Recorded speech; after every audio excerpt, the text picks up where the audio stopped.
Hello everyone, welcome to my YouTube channel captain of bikers. আশা করি সবাই ভালো আছেন।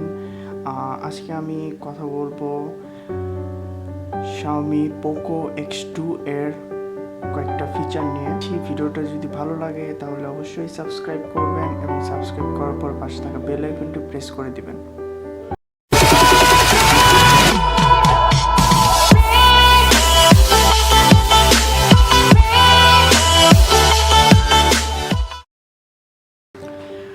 অনেক অ্যাপ আছে যেগুলো ডার্ক মোড করে রাখলে অনেক ভালো লাগে দেখতে। আর Xiaomiর নতুন এই ফিচারটা দেওয়া আছে এই ফোনটাতে। দেখতে পাচ্ছেন এটা ফেসবুকে এটা কিন্তু এখন হোয়াইট আছে, যদিও আমার ফোনের মুডটা কিন্তু ডার্ক মুডে আছে। প্রথমে আপনার ফোনের সেটিং অপশনে যাবেন, যাওয়ার পরে এই যে আপনার যে ফোনের ফার্স্টে দেখবেন অ্যাবাউট ফোন আছে, সেটাতে যাবেন। যাওয়ার পরে MIUI ভার্সন এখানে 4 বার প্রেস করবেন, দেন এরকম একটা লেখা আসবে। আমি অলরেডি করা আছে এই জন্য আমার এই লেখাটা আসছে, বাট আপনাদের ডান লেখা আসবে ডেভেলপার মুডটা। তো আপনারা সেটাতে যাবেন, যাবার পরে ঠিক নিচে চলে আসবেন। নিচে আসার পরে দেখতে পারবেন অ্যাডিশনাল সেটিং। তো এই অ্যাডিশনাল সেটিংয়ে যাওয়ার পরে এখানে একটা নতুন মুড চলে আসবে, দেখতে পাচ্ছেন ডেভেলপ নিউ মোড। এই যে নতুন এই মোডটা চলে আসবে ডেভেলপ মোড। তো এটাতে প্রেস করবেন, প্রেস করার পরে এখানে অনেক সেটিংস পাবেন আপনারা নতুন। তো এগুলো দেখবেন, আর যদি ভালো লাগে কোনোটা আপনারা ট্রাই করবেন। আর আমি যেটা দেখাচ্ছি সেটা হলো একদম নিচে চলে যাবে। নিচে চলে যায় এই যে ওভাররাইড ফোর্স ডার্ক লেখা আছে, এটা ইনেবল করে দিবেন। আর এটা ইনেবল করার জন্য অবশ্যই কিন্তু আপনার প্রথমে যে ফোনের ডিফল্ট যেটা থাকে ডার্ক মোড সেটা অন করে নেবেন এবং তারপরে দেখতে পারবেন। হ্যাঁ, তো তারপরে ফেসবুকে যাওয়ার পরে দেখবেন আপনার ফেসবুক সফটওয়্যারটা অলরেডি ডার্ক মোড হয়ে গেছে। তো এরপরে যেটা দেখাবো সেটা হলো কীভাবে আপনার ভিডিওটা স্টেবিলাইজার করবেন। যদিও ফোনের ডিফল্ট একটা স্টেবিলাইজার দেওয়া আছে, তারপরে আপনার ফোনে অনেক ভিডিওগুলো অনেক শেকি হয়। এই যেমন এই ভিডিওটা দেখেন, এটা এখন ভিডিওর অবস্থা। আর ভিডিও স্টেবিলাইজার করার পরে যেটা হবে সেটা দেখাবো।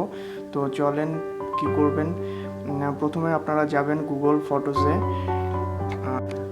ফটোসে যাওয়ার পরে আপনার যে ফাইলটা থাকবে, এই যে ফাইলটা দেখতেছেন, এই ফাইলটা নিচে আসবেন। নিচে আসার পরে দেখবেন এরকম একটা বাটন আছে, তো এখানে প্রেস করবেন। প্রেস করার পরে এই যে স্টেবিলাইজার লেখা আছে, তো স্টেবিলাইজারে প্রেস করবেন। প্রেস করার পরে এখানে স্টেবিলাইজিং হচ্ছে।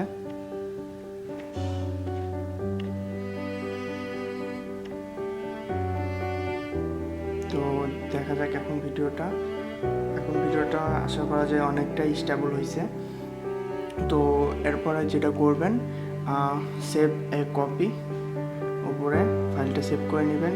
এখন দেখাবো আপনারা কিভাবে আপনার কলের অপশনটা বা কলিং দেওয়ার সময় যে নাম্বারগুলো থাকে সেগুলো হাইড বা ব্লোর করে রাখবেন বা খোলা করে রাখবেন। তো এখানে দেখেন এখানে অনেক নাম্বার আছে, সেই নাম্বারগুলো কিন্তু অনেকেই দেখতে পারবে। তো যেটা এই কর্নারে দেখবেন যে একটা বাটন আছে, তো এখানে প্রেস করবেন। এখানে প্রেস করার পরে এরকম একটা থিম চলে আসবে। তো এই থিমে ঠিক নিচে চলে যাবেন। নিচে চলে যাওয়ার পরে লেখা আছে ব্লোর অ্যাপ প্রিভিয়াস। তো এখানে এটা প্রেস করবেন। প্রেস করার পরে আপনি মিনিমাইজ করে দিবেন। এবং এখন যদি কেউ এটাতে ঢুকে, এই যে দেখতে পারতেছেন এটা কিন্তু ব্লোর হয়ে গেছে, আমার কলার অপশনটা কিন্তু ব্লোর হয়ে গেছে, কেউ আর দেখতে পারবে না। তো নেক্সট যেটা দেখাবো সেটা হলো আপনার নোটিফিকেশনটা যে আসে। এখানে দেখেন ফেসবুকের নোটিফিকেশান আসে, বাট এখানে সম্পূর্ণটা বোঝা যায় না যে আসলে কে নোটিফিকেশনটা দিছে, মানে ফেসবুকের কি নোটিফিকেশনটা আসছে।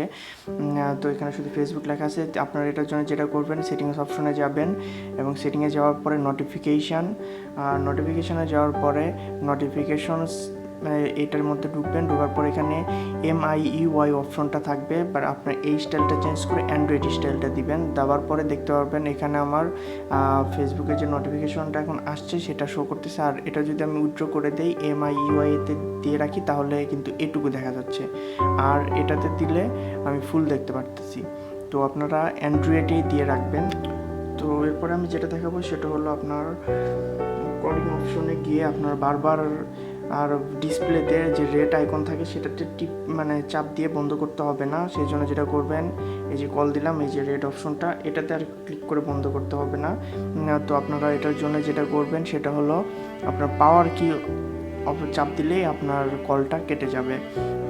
তো এটার জন্য যেটা করবেন সেটা হলো আপনার প্রথমে সেটিংস অপশনে যাবেন সবসময়ের মতো, তারপরে অ্যাডিশনাল সেটিংস, এখানে দেখতে পাবেন অনেকগুলো, তারপরে এটাতে ঢুকবেন, দেন এখানে দেখেন অনেকগুলো অপশন আছে। তো আপনারা এখানে নিচে চলে আসবেন, নিচে চলে আসার পরে দেখতে পাবেন এই যে পাওয়ার বাটন কল ইন্টস, এখানে প্রেস করে এটা ইনেবল করে দিবেন। এবং এখন দেখেন যেটা হবে সেটা হলো আমার পাওয়ার বাটনে ক্লিক করলে আমার ফোনটা কেটে যাচ্ছে। তো এটাই ছিল। তো আমার ভিডিওগুলো যদি ভালো লেগে থাকে তাহলে অবশ্যই সাবস্ক্রাইব করবেন, এবং সাবস্ক্রাইব করার পরে পাশে থাকা বেল আইকনটি প্রেস করে দিতে ভুলবেন না। তো সবাই সুস্থ থাকবেন, ভালো থাকবেন, দেখা হবে নেক্সট ভিডিওতে। ধন্যবাদ।